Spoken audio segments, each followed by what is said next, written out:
नमस्कार, स्वाभिमानी न्यूज चॅनलच्या बातमीपत्रात आपले स्वागत। सुरुवातीला जाणून घेऊया आजच्या ठळक घडामोडी। खरेदी विक्री संघाच्या निवडणुकीच्या पार्श्वभूमीवर शेतकरी सेवा पॅनलच्या नेत्यांची धुळ्यात पत्रपरिषद। प्रभाग क्रमांक 11 मध्ये स्वतंत्र डीपी लावा, नागरिकांचे पारडा रोलवरील वीज विभाग अधिकाऱ्यांना निवेदन। धुळ्यात भाजपा कार्यकर्त्यांनी खासदार राहुल गांधीच्या फोटो पोस्टरला मारले जोडे।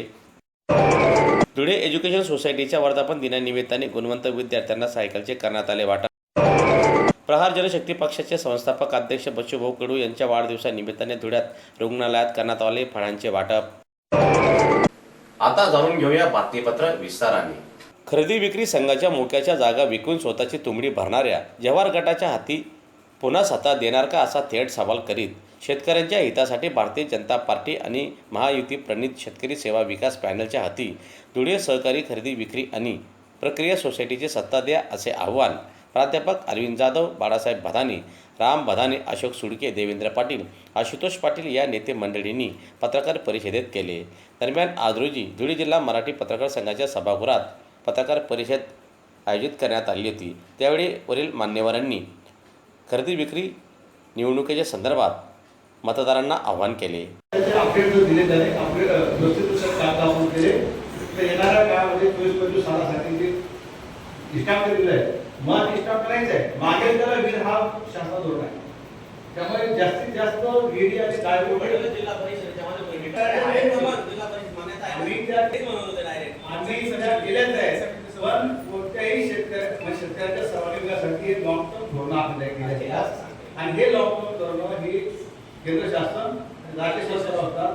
केंद्र शासनाने मागच्या 10 वर्षाच्या काळामध्ये अनेक शेतकरी हिताचे योजना राबवल्या देखील आहेत।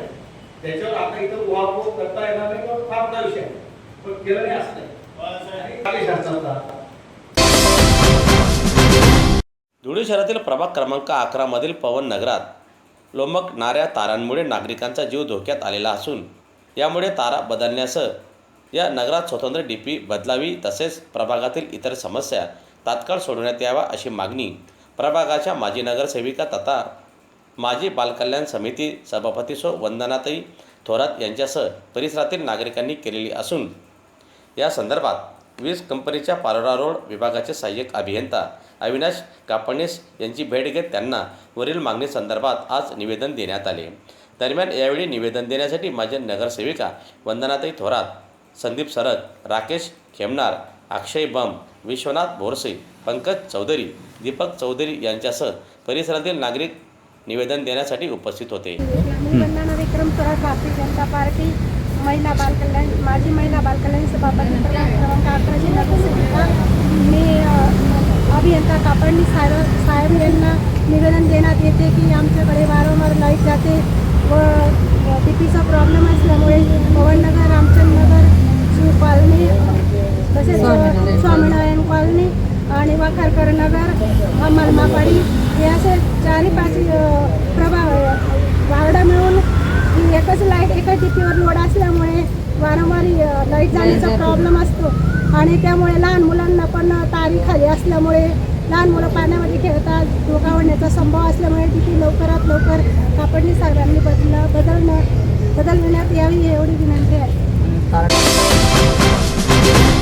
संसदेत हिंदूंचा अवमान केल्याने भाजप संतप्त झालेली असून हिंदू धर्मीय हिंसक कारवाया करतात, असे आक्षेपार्ह विधान करणाऱ्या खासदार राहुल गांधीच्या प्रतिमेला आज धुळ्यात भाजपाच्या पदाधिकाऱ्यांनी जोडे मारून आंदोलन केले।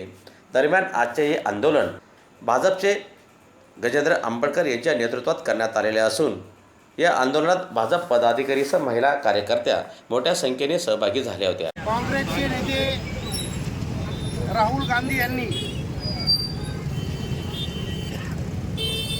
सर्वच हिंदू बांधवांना हिंसक हा शब्द वापरून सर्वांच्याच भावना दुखावलेल्या आहे हिंदू बांधवांच्या। त्याबद्दल आम्ही भारतीय जनता पार्टीच्या वतीने तीव्र शब्दात जाहीर निषेध करतो। आम्ही राहुल गांधींच्या फोटोला जोडे मारो आंदोलन केलेलं आहे। धुळे एज्युकेशन सोसायटीच्या 108व्या वर्धापन दिनानिमित्ताने धुळे शहरातील जवाहर सिटी हायस्कूल येथे महापराक्रमी राजे दालनाचे उपस्थित मान्यवरांच्या हस्ते उद्घाटन करण्यात आले। तसेच वर्धापन दिनाचे औचित्य साधत शाळेतील गुणवंत विद्यार्थ्यांना सायकलींचे वाटपही करण्यात आले। तसेच या ठिकाणी अनेक मान्यवरांचा शाल श्रीफळ देऊन संस्थेच्या वतीने सत्कार करण्यात आला। दरम्यान यावेळी धुळे एज्युकेशन सोसायटीचे संतोष अग्रवाल, मानस सचिव रवींद्र बेलपाठक, अध्यक्ष व एज्युकेशन सोसायटीचे कर्मचारी मोठ्या संख्येने उपस्थित होते। इमारत बांधकामासाठी, फर्निचरसाठी, कुठल्याच गोष्टीसाठी फक्त पगार सोडून कुठलाही पैसा देत नाही। आता तर हल्ली तेही बंद आहे। परंतु ज्यांनी या संस्थेसाठी दानशूरपणाची कमाल मर्यादा दाखवत आपल्या संस्थेला मदत केली ते ओम श्री इंडस्ट्रीजचे माननीय सुभाषजी भगिनींनो, वर्धापन दिन तसा अर्थाने 3 जुलै रोजी असतो, पण काल आपल्या प्रमुख वक्त्यांना वेळ नव्हता म्हणून त्यांनी आपण 1 दिवस कार्यक्रम थोडा उशिराने घेत आहोत। आपल्या या कार्यक्रमाचं वैशिष्ट्य असं की आज आपण ओमशी इंडस्ट्रीकडनं जी उदार देणगी मिळाली 51 लाखाची, त्याच्यासाठी 2 प्राथमिक शाळांना नामकरण करत आहोत। तोही कार्यक्रम आज होणार आहे।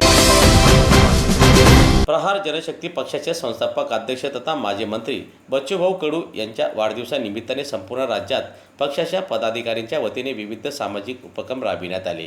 त्याच पार्श्वभूमीवर धुळे जिल्हा प्रहार जनशक्ती पक्षाच्या वतीने आज बच्चूभाऊ कडू यांच्या वाढदिवसानिमित्ताने धुळे शहरातील विविध भागात वृक्षारोपण करून धुळ्यातील जिल्हा रुग्णालयात रुग्णांना फळांचे वाटप देखील करण्यात आले। दरम्यान यावेळी प्रहार जनशक्ती पक्षाचे जिल्हाध्यक्ष ॲडव्होकेट आप्पासाहेब वसंत बोरसे, उपाध्यक्ष मंदगिरीताई गायकवाड, संजय विभांडी, प्रशांत येवले, ललवानी सर, जगन्नाथ देवरे, प्रल्हाद पाटील व पक्षाचे पदाधिकारी उपस्थित होते। प्रहार जनशक्ती पक्षाचे जिल्हाध्यक्ष या नात्याने आम्ही शहरामध्ये माननीय माजी राज्यमंत्री बच्चूभाऊ कडू तथा प्रहार जनशक्ती पक्षाचे संस्थापक अध्यक्ष यांच्या वाढदिवसानिमित्त धुळे शहरात विविध ठिकाणी वृक्षारोपण केले। त्यानंतर अनाथ आश्रमातील फळ वाटप केल्याने आता धुळे सिव्हिल हॉस्पिटलला आम्ही फळ वाटप करतोय। आज महाराष्ट्रभर बच्चूभाऊंचा वाढदिवस साजरा करतोय। या निमित्ताने आम्हीसुद्धा आज बच्चूभाऊंचा वाढदिवस धुळ्यात साजरा करतोय। धुळ्यात अशा व्यक्तींना आम्ही फळ वाटप करतो की ज्यांच्याकडे कोणी येत नाही, कोणी लक्ष देत नाही, ते म्हणजे सिव्हिल हॉस्पिटल। ते सिव्हिल हॉस्पिटलमध्ये आज आम्ही फळ वाटप करून बच्चूभाऊंचा वाढदिवस साजरा करतोय आणि धुळ्यात विविध ठिकाणी वृक्षारोपण करून देखील बच्चूभाऊंचा वाढदिवस साजरा करतोय।